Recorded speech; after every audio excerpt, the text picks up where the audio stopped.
Kamusta kayamin? Today is Monday. Happy Monday everyone.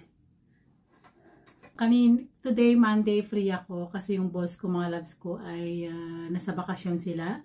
So 2 months sila mawawala. And ano lang naman yung mga loves, work ko lang naman yun ng Monday sa Thursday. So welcome sa ating YouTube channel. Today is Monday and then another vlog ulit tayo. At kagaya na sinabi ko sa inyo mga loves ko na sinipag na tayo mag-vlog. So, that's what very good. And thank you so much sa mga nanood ng mga aking videos, sa mga nag-comment, sa mga nag-like, sa mga hindi po nakakilala sa akin. Ako po ay si Ilocana in Holland. Ang aking tunay na pangalan is Lisa. And nakabase ako sa Netherlands. Dito na po ako nakatira. And ang aking husband is Dutch po siya. So, welcome sa ating YouTube channel. Today is Monday. Kanina nga dahil ang ganda ng weather today. Hindi umulan, medyo malamig pero walang ulan. And may araw na. So January na, malapit na po ang spring. And then malapit na natin malalampasan yung lamig at saka ulan. Yan. So today, kanina pumunta ako sa Centrum. Kasama ko yung friend ko, kumain kami. And dahil alam niyo naman na sale lahat, naglakad-lakad ako, and tingin-tingin ako pag may mura kasi samantalahin natin mga loves kasi pagkatapos tong sale na to is pa-spring na, mahal na naman yung mga bibilihin. Dahil sa ating economy ngayon is mataas po yung mga bibilihin natin. So samantalahin natin kasi kung may mura, why not? Kung hindi na po natin magagamit is ibibigay natin sa family natin yan sa Pilipinas. So today, mag-haul tayo. Ang una kong binili ay sa H&M. Bumili ako ng accessories na earring. Super ganda po ito mga loves ko. Actually, wala pa akong ganitong tunay na gold. Mostly mga gold ko, mga 18K yan mga loves ko. And ito po is nabili ko lang po ito sa TK Maxx. Ang ganda. Sa TK Maxx po nabili ito mga loves. And sa H&M kasi meron din ako mga accessories kasi mga loves ko pag nag-work ako hindi po ako gumagamit ng tunay na earring kasi dalawa na po ang earring ko na wala, natanggal po yan and tunay po yun. So ngayon okay lang po na magsusot ako ng mga real na kwintas, mga ating mga bracelet, wag lang po to kasi 2 beses na po nawala yung aking earring. So ngayon pag may lakad lang talaga ako, ginagamit ko yung mga reel ko. Pero pag trabaho talaga, it's yung mga accessories lang aking ginagamit. So ngayon, itatry natin mga loves ko. Super ganda. Siguro kung may makikita akong ganitong tunay na gold na 18K, bibili ako. Kaso medyo mabigat to mga loves. Pag bumili ka niyan ng reel na 18K, siguro nasa 3 o 4 grams po yan. So ngayon, mag-accessories muna tayo, di ba? Oh, ayan oh. Ayan mga loves oh. Super ganda no? Yan. Oh. For ano lang 5 euros lang, pang everyday natin oh. Oh, parang tunay siya. Di ba? Pang everyday natin. So, yun ang ating unang nabili. And pumunta ako sa Hema, mga loves. Hema po, bilahan ng mga face tissue. Kasi ito mga loves ko, kung nasa Netherlands kayo, bilhin nyo to sa Hema. Ito po hand and face, super ganda. Lalo pag nag-travel kayo, pag kumakain kayo sa labas. Ito po is ang ganda po, napakabango, napakalambot sa kamay. So, nasa ano lang to, 1 euro, more than 1 euros lang. Bumili na ako ng 2.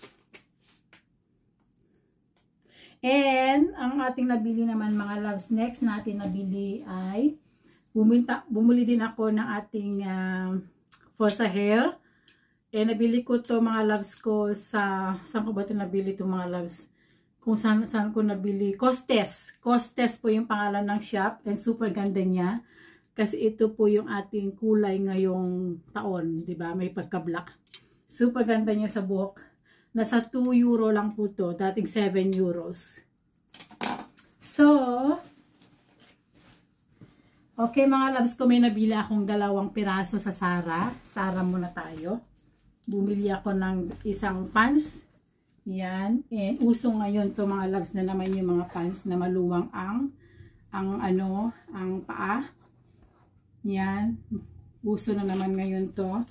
And super ganda po ng fit sa akin. Kagaya, ang size nito is small. Size small po siya. Dati siyang, mga loves, 29. Dati siyang 29 euros. 29 o 39 euros, 15 euro, 50%. Super ganda po ng fit niya sa akin and tama lang po yung haba niya. Uso ngayon to. Tapos magsusuot ka sa summer, nakasweater ng ganito. Ito is pasok na sa ating OOTD. Diba? So, last naman mga loves ko nabili natin is ito po. Size small po to mga loves. Yan, ang ganda. Gustong gusto ko yung mga ganitong print. Ito, mahilig ako sa ganitong print mga loves ko. And tamang-tama lang din po itong pants na to. Yan. Yan mga loves.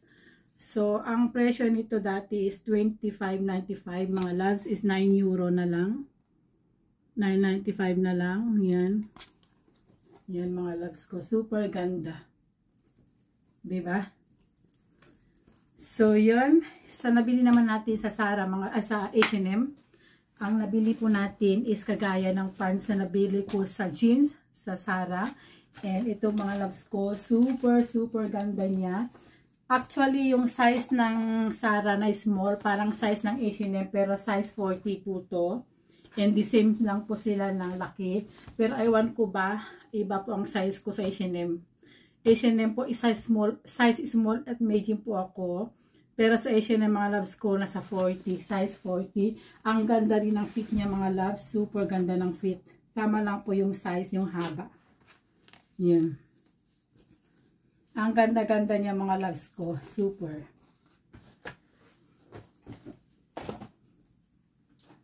So last naman mga loves sa H&M din, and ang ganda rin ng kanilang fit. So, size 40 to, mga loves ko. High waist po siya. And dati po siyang, mga loves, dati po siyang 30 euros, is 12.99 na lang. Ayan. Tingnan nyo. Ang ganda-ganda mga loves ko. Ang ganda ng kanyang tela. Uso ngayon to. Uso na naman ngayon to mga loves ko yung maluwang ang kanyang baba. So, yun ang ating napamili. And last, sa H&M nakabila ko ng tayong. Dati po siyang 10 euros, 3.99 na lang. Yun. So, meron tayong mga loves. Yan, lalagyan lang natin yan sa bag natin, diba? Yan. Yan. Tama lang po yung kanyang size. And sa Hema, nakabili pala ako nito para sa toilet. And yung ating hand cream mga loves ko, kasi yung hand cream ko ubos na. Nabili ko sa Hema. I-try nga natin kung maganda. Kasi mga ibang hand cream mga loves ko, mga pag-apply mo, dry yung kamay mo. So, try natin kung maganda ba. Mabango. Mabango mga loves. Blood Sinas Apple. Mabango siya. So, yun ang ating napamili and grabe no. Ang sale pa ngayon, hanggang siguro yung sale mga loves ko, abutin pa yan ng end of the month. So, baka sa end of the month, bagsak presyo na siya. So, we'll see. Kasi bago mag-end ng taon mga loves ko, awa ng Diyos, healthy tayo. Uwi ulit ako ng Pilipinas. Every other year ako umuwi ng Pilipinas para mabisita ko yung aking pamilya. And mag-iipon ako ng mga ibibigay ko sa aking mga kapatid. Diba? Kaysa naman na wala kang mabibigay or bibili ka na lang the next day mahal na. So ngayon mag-ipon na tayo ng mga ipamimigay sa ating pamilya sa Pilipinas. So, yun lang po mga kapsat ko and maraming salamat po sa mga nagsuporta sa akin. Please, follow nyo din po ang aking Facebook page and ilagay ko dyan sa baba yung ating Facebook page. So maraming salamat and mega love shout out sa inyong lahat at agyaman na kada kayo aming kakabsat. Mag-iingat kayo lagi. God bless. Bye! See you again sa ating next vlog. Thank you!